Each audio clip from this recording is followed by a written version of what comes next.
ભગવાન આપણે આપણા માથા ઉપર આ બુકને મૂકવાની જરૂર શું? બુકનું જ ફોર્મ છે ને, અંદર છે બુક જ છે, બાઇન્ડ કરેલી નથી, છૂટા પાના છે, એટલે આપણે કપડામાં એને બાંધીએ. પુસ્તક જ છે. તો એ પુસ્તકને તમારે ક્યાંય એક જગ્યાએથી બીજી જગ્યાએ લઈ જવી હોય તો તમે આમ લઈ ન જઈ શકો. આમ ન લઈ જવાય, લઈ જવાય. તો પછી આપણે પૂજા કરીએ નહીં વાંધો નહીં, આની અંદર એવું જ્ઞાન છે એટલે આપણે આની પૂજા કરીએ. બટ આપણે આમ ઉપાડવાની શું જરૂર? આમાં કંઈ એટલું બધું વજન છે કે મારાથી આમ આમ આમ આમ નથી લઈ જવાતું? રીઝન તો હોવા જોઈએ ને દરેક વસ્તુની પાછળ.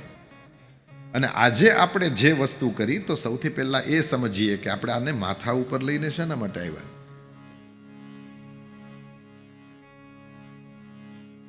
આપણું માથું છે એ આપણા એક્ઝિસ્ટન્સનું ટોપ જગ્યા છે.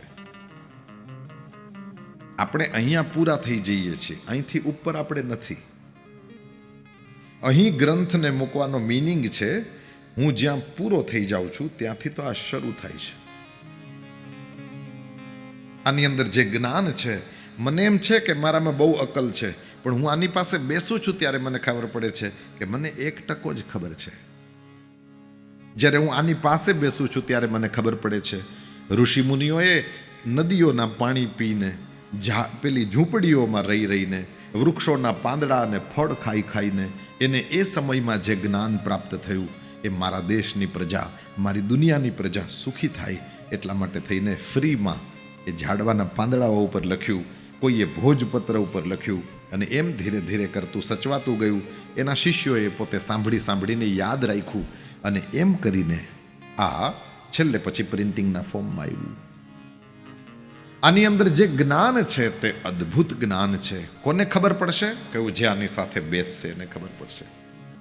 જે ગ્રંથની સાથે બેસે છે એ ગોવિંદની સાથે જ બેસે છે. કેવળ પુસ્તક જ નથી, સ્વયં પરમાત્મા છે. એટલે તો ફૂલની માળા પહેરાવીએ, એટલે તો આરતી ઉતારીએ, એટલે તો એની પાસે બેસીને વારે વારે વાંચીએ. આ પુસ્તક જ નથી, આ સાક્ષાત પરમાત્મા છે એમ આપણે માનીએ છીએ. આની પાસે બેસીએ અને આની પાસેથી કંઈક મેળવીએ.